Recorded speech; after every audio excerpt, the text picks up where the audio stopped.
¿Qué es el punto de vista? O sea, desde dónde vamos a tomar cada acción. Hay varios ítems que hay que tener en cuenta. Por un lado tenemos la altura física de la cámara.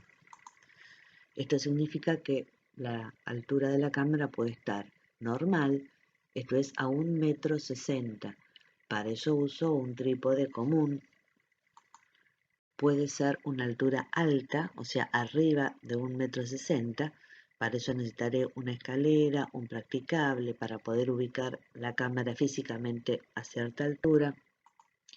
O la cámara puede estar baja, es cuando está por debajo de 1,60 m.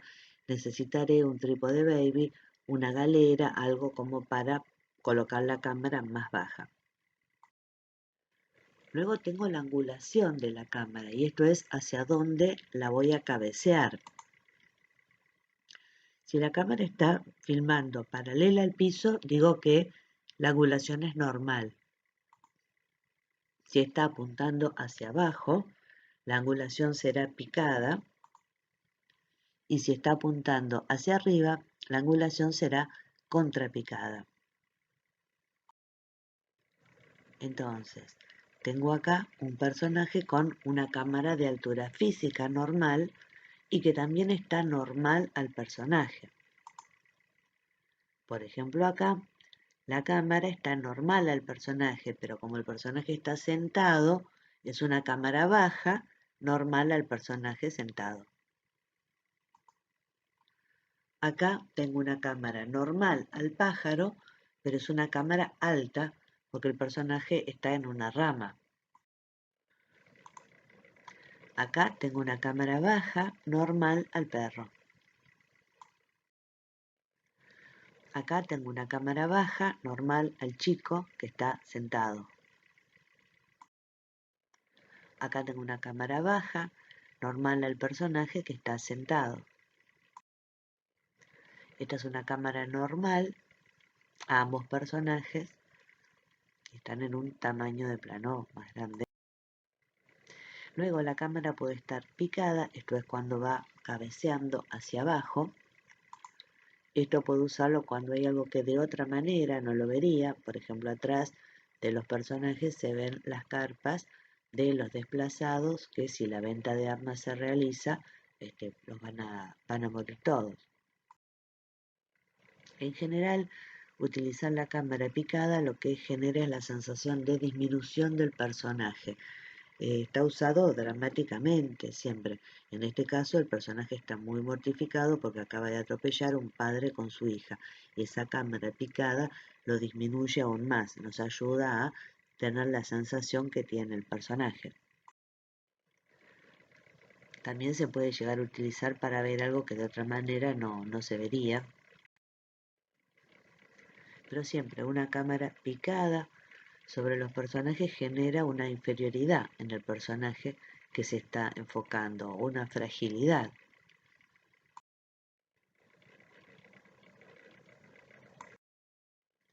Luego la cámara puede estar contrapicada, esto es tomar el personaje desde una posición inferior a la que tiene y puede servir, como en este caso, para mostrarlo más poderoso, más fuerte. Publicidad utiliza mucho los planos contrapicados para mostrar los productos y que parezcan más imponentes, más importantes. También el uso puede ser para mostrar algo que de otra forma no se vería. Por ejemplo, acá que nos quiere ubicar en dónde se está produciendo la pelea. O acá que tenemos las ardillas de referencia y la gente mirando desde más arriba. Luego tengo la cámara cenital. El plano cenital es desde arriba y lo que me permite ver es la ubicación de los personajes. Vean acá como puedo ver al muerto tirado en el piso, a la gente que lo rodea, pero con este plano lo que estoy perdiendo son las expresiones de los personajes que están alrededor del muerto. O sea, me ubica en la posición de todos, pero ya no me permite ver qué les pasa internamente a cada uno, estoy perdiendo las expresiones. salvo que, como en este caso, lo hacen mirar hacia arriba porque el personaje está colgado, pero si no perdería expresiones. Luego tengo la cámara Nadir. A veces para hacer este tipo de planos se necesita hacer un pozo para poner la cámara más baja, o en este caso está en un hueco de escaleras. También es un plano que en realidad se va a utilizar más porque es lindo, porque puede ser atractivo, que por una cuestión de lenguaje. Luego tengo que tener en cuenta cuál es la posición de la cámara con respecto al sujeto o al objeto que estoy filmando.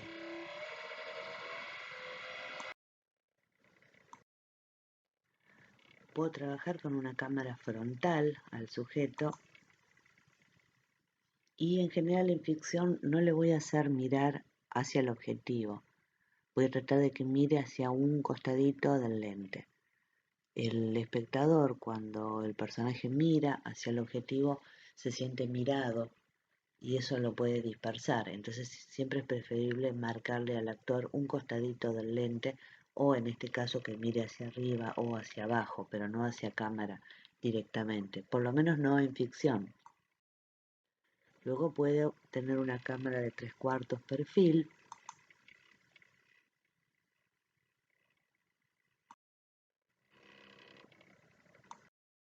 o tener una cámara de perfil o lateral. En general, los planos de perfil suelen suponer un alejamiento de la acción, entonces se pueden utilizar a veces como cierre de una escena, pero en el momento que la escena es más dramática, siempre se va a trabajar un poquito más de frente o de 3/4 o casi de frente para poder verle los dos ojos y ver la expresión del personaje.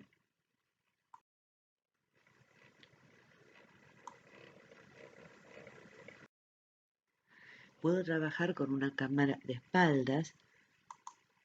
En ese caso lo que me va a mostrar es el contexto, el lugar donde está el personaje y me puede servir para no ver exactamente qué es lo que está haciendo. Si yo quiero generar cierta intriga, cierto suspenso, lo veo dónde está, pero no veo qué hace. O también de 3/4 espalda, donde veo el contexto y puedo llegar a ver alguna expresión del personaje. Pero es como más importante mostrar el lugar en el que está. Luego tengo que tener en cuenta la óptica con la que voy a trabajar. Yo puedo filmar un plano medio con un lente normal. Puedo hacer ese mismo plano pero con un teleobjetivo. Tendría que ir con la cámara un poquito más lejos. O puedo conseguir el mismo tamaño de plano con un gran angular y tendría que venir con la cámara más cerca. Lo que pasa es que esos tres planos no son iguales. Con el teleobjetivo voy a tener un poco de fondo más achatado y con el gran angular lo que voy a tener es cierta deformación del espacio. Bueno, depende de lo que quiera contar, puedo seleccionar con qué lente en cada caso trabajar. Si elijo un lente normal cuando dibujo una planta, esto es las ubicaciones de la cámara para una escena, la cámara la voy a dibujar con un ángulo recto de 90 grados. Si elijo trabajar con un teleobjetivo, la cámara la voy a dibujar con un ángulo cerradito, a menos de 90 grados, mientras que si voy a trabajar con un angular, dibujo un ángulo más abierto, ya me indica que esa cámara va con un gran angular. Tengo grandes diferencias. El lente normal es el más parecido a la visión humana.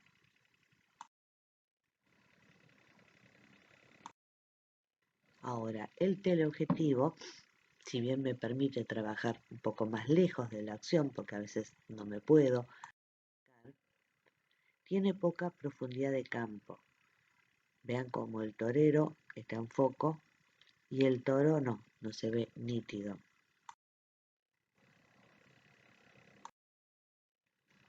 Vean acá como el personaje está en foco y todo el fondo se ve nublado. Esto es porque el tele tiene poca profundidad de campo. El ojo del espectador siempre mira lo que está en foco. Entonces, si yo quiero que solamente preste atención al personaje, trabajo con un tele y tengo todo el resto desenfocado. A veces también me sirve para no ver una falla en el decorado, una pared que no está bien hecha. Bueno, si la tengo fuera de foco, la atención se va siempre sobre lo que está en foco. Acá tengo un gran angular y lo que hace es deformarme el objeto, deformarme el espacio.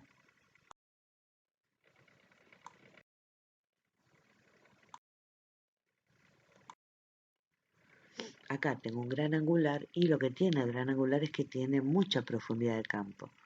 Entonces vean cómo está en foco desde la pareja que está entrando a esa habitación hasta la gente que está parada más atrás.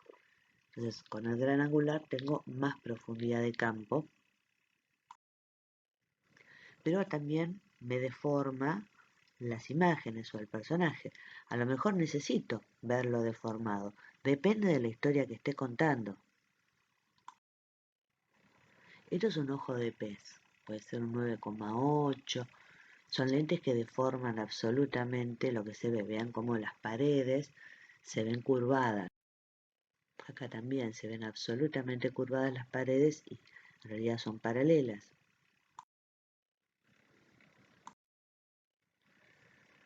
Esto es mismo plano del mismo lugar con un gran angular, un 28 o con un tele, un 135.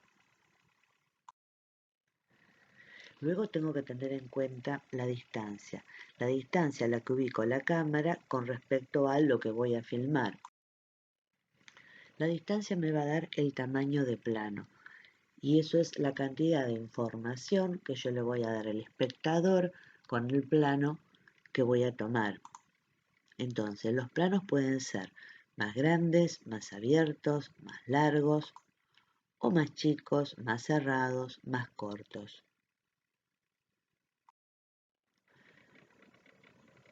Voy a nombrar en un principio el primer plano. El primer plano abarca el rostro del personaje y un poco del cuello,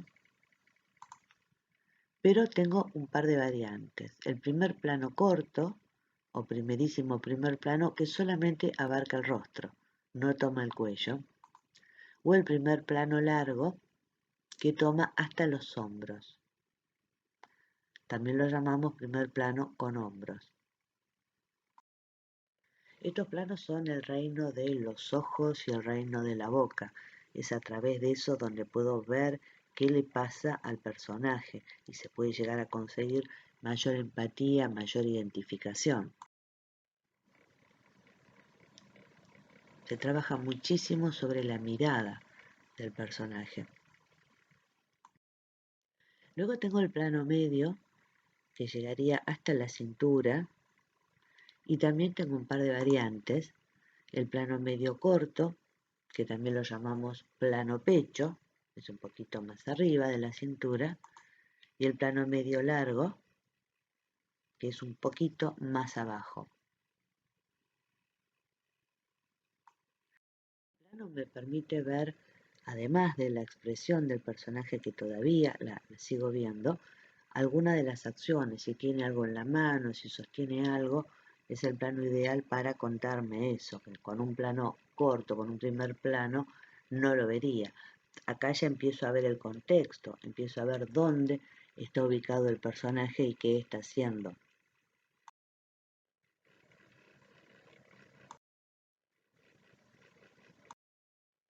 Luego tengo el plano general, que es el plano más grande. Siempre en todos los planos tenemos que poner plano general de, o sea, a qué le pertenece el plano, en todos los planos. Tengo el plano general corto, el plano general largo y el gran plano general o plano general lejano. Me sirve para mostrar ambientes. Entonces acá veo a los personajes y veo todo el ambiente en el que están sumergidos.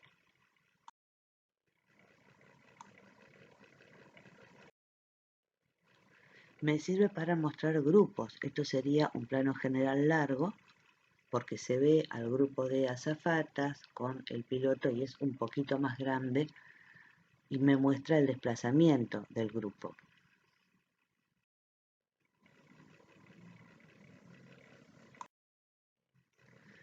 Puedo tener un plano general corto que abarcaría solamente al personaje, un poquito de ahí de arriba y nada más. Es un plano general de el prisionero con el soldado. O acá, plano general corto. Me sirve para mostrar acciones. Esto es un plano general largo. Y si no fuera por este tamaño de plano no podría ver cómo el camión encierra al auto. Se puede utilizar también en acciones donde se tiene que ver al personaje con todo su cuerpo entero. Y me sirve el plano general largo para mostrar edificios, por ejemplo. Son esos planos que a veces se hacen de ubicación, entonces se ve la entrada del frente de un edificio y luego se pasa al interior. A veces se hacen muchos de estos planos para hacer pases de tiempo y demás y ubicar en dónde están los personajes después. También me sirve para mostrar paisajes. Y esto es un gran plano general o plano general lejano, cuando ya no puedo distinguir, no hay manera de que distinga un personaje. Es tan grande el plano que no puedo llegar a distinguir un personaje. Entonces es un gran plano general o un plano general lejano.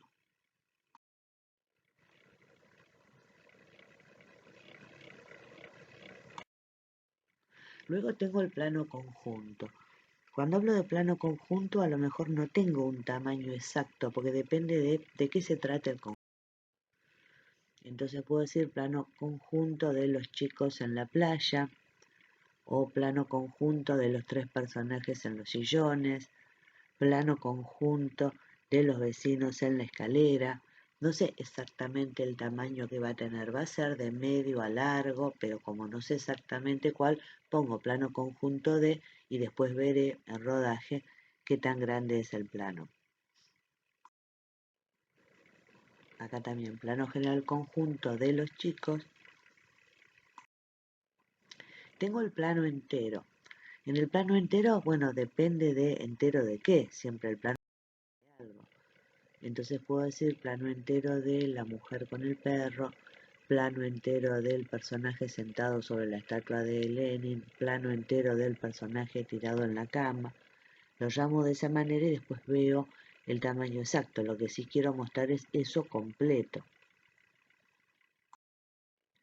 Plano americano es el plano que llega un poquito más abajo de la cadera. En realidad este plano se inventó para las películas de vaqueros, para el western, para que se vean las cartucheras donde llevaban los vaqueros las pistolas. Entonces es un plano que quedó más abajo, es un poquito arriba de la rodilla y es un poquito antiestético. A mí no, personalmente no me gusta, pero bueno, lo usan bastante.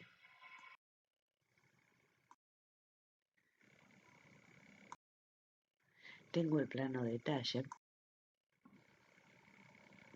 este caso plano detalle del picaporte, de los anteojos, plano detalle de un ojo, a veces se hace con lentillas. La idea es que vamos a guiar la mirada del espectador a través de las líneas que ponemos dentro del cuadro, de la dirección de movimiento o de desplazamiento de los personajes, del tono, del color, de la dimensión en que mostremos a los objetos, de la ubicación en el cuadro, del tamaño de plano y del enfoque. El espectador mira lo que le ponemos delante y nosotros seleccionamos lo que debe ver. El foco, podemos variarlo. Vean cómo en una foto el foco está en la flor más grande y en la otra foto está en la flor más chica. El ojo siempre va hacia lo que está enfocado. Entonces esta es la longitud focal que va desde el objetivo hasta el lugar que estaría en foco, y luego hay una sección que permanece todavía enfocada, que es la profundidad de campo, que se reparte 1/3 hacia adelante y 2/3 hacia atrás. De acuerdo al objetivo que usemos, vamos a tener más o menos profundidad de campo. Supongamos que acá yo pongo a un sujeto y lo filmo con un 50. Esa sería la zona sombreada, la profundidad de campo. Si desde el mismo lugar pongo al sujeto con un tele, vean cómo la profundidad de campo es menor. Y si pongo un gran angular, vean cómo la profundidad de campo es mayor. A mayor ángulo del objetivo, mayor profundidad de campo. Vean acá cómo con un lente normal yo tendría un foco a la golfista del medio, la de adelante la tendría fuera de foco y la de atrás entraría en foco. Mientras que con un teleobjetivo solamente tendría un foco a la golfista del medio. Si hago lo mismo con un gran angular, puedo tener a las 3 golfistas en foco. Entonces todo depende de lo que esté contando, de dónde me interesa que el espectador concentre la mirada. Si quiero que concentre la mirada en los 3 personajes, si quiero que lo concentre en el del medio solamente. A mayor longitud focal de un objetivo, menor profundidad de campo. Vean acá, donde está en foco la cara del policía.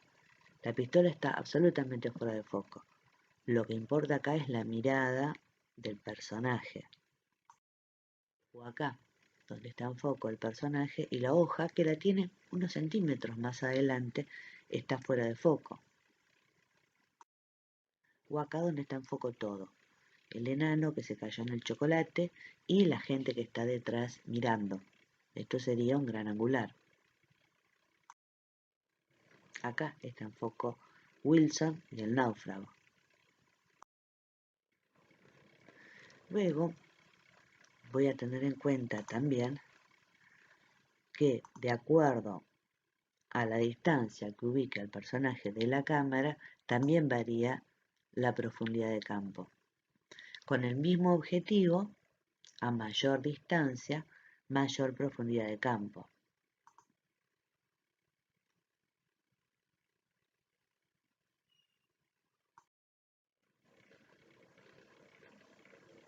Otro elemento que me puede servir para la profundidad de campo es el diafragma. Cuanto más cerrado está el diafragma, más profundidad de campo tengo. Un diafragma muy abierto, un 2.8, me da menos profundidad de campo. Imaginen lo que puede ser filmar con un 2.8 y un teleobjetivo. A veces es tan delgada la profundidad de campo que el personaje, si se mueve 1 milímetro para adelante o para atrás, ya sale de foco. Vean acá donde el foco está puesto en el auto, o acá, al cambiar el diafragma, tengo más profundidad de campo. Vean acá cómo va variando de mucha profundidad a menos profundidad. Acá, donde tengo foco en todos lados. Todo lo que tengo delante de la cámara va a ser lo que vamos a llamar campo. Todo lo que está del otro lado que no muestro es el fuera de campo. Es lo que me va a ayudar a generar intriga, suspenso. Sin embargo, tengo que tener cuidado con cómo lo uso.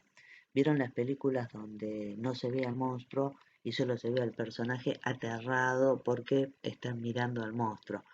Bueno, si llego a trabajar de esa manera, estoy generando intriga porque no se sabe cómo es, solo se ve que los personajes que lo ven se espantan. Si lo muestro en algún momento tiene que ser terrible, porque no hay cosa peor que decepcionar si después muestro un monstruo que no era para tanto. Cuando filmo hacia el otro lado, o sea, giro la cámara 180 grados, lo que estoy haciendo es un contracampo. Esto se usa en general cuando veo a una persona mirando y luego veo un plano de lo que ve. No es el mismo tamaño de plano porque en un caso trabajé con un primer plano y luego en el contracampo puse un plano general de la casa que estaba mirando. Los planos, cuando tengo un diálogo, pueden filmarse sin referencia, es decir, cuando los personajes están solos. Plano de uno, plano de otro, obviamente la dirección de mirada es opuesta en cada uno para que dé la sensación de que se están mirando.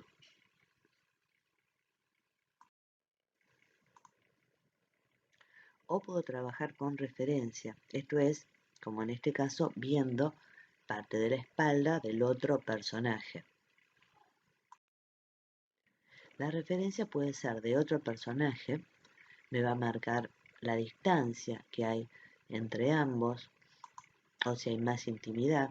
Acá el plano es de él con referencia de ella. Siempre el plano se indica como del que está en la vista más importante. Él está prácticamente de frente y ella la tengo casi de espaldas. Entonces es un plano de él con referencia de ella. Están tan cerca los personajes que si yo quisiera hacer un plano solo de él, tendría que hacer un primerísimo primer plano de los ojos, porque si no me faltaría ella, que está muy cerca ubicada físicamente. La referencia también puede ser de objeto, eso me ayuda a generar profundidad en el plano por superposición. Por ejemplo, acá tengo un plano de él con referencia de la maqueta del avión. O puede ser referencia del decorado y lo que me va a brindar va a ser información espacial. Acá tengo un plano de la gente caminando en la nieve con referencia de la cabeza de la Estatua de la Libertad.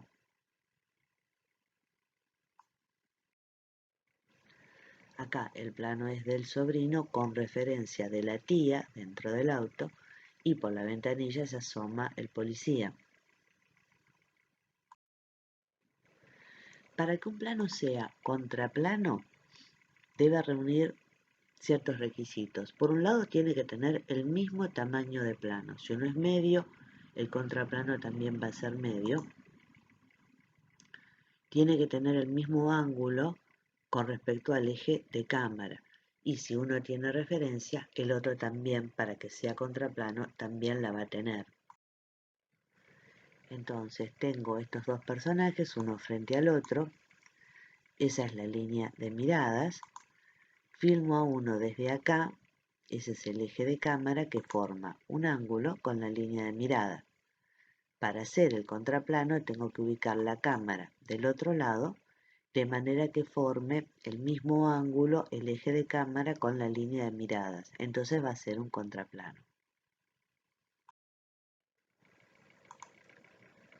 Acá, la mirada a cámara, dijimos ya antes que no la vamos a usar en ficción porque nos puede estropear una cierta estrategia emocional. Vamos a tratar de que mire hacia un costadito de la cámara. Sí lo hace publicidad, pero porque publicidad le habla al espectador directamente. Pero en ficción no es lo deseable. Es preferible que mire hacia uno de los bordecitos del lente o al otro.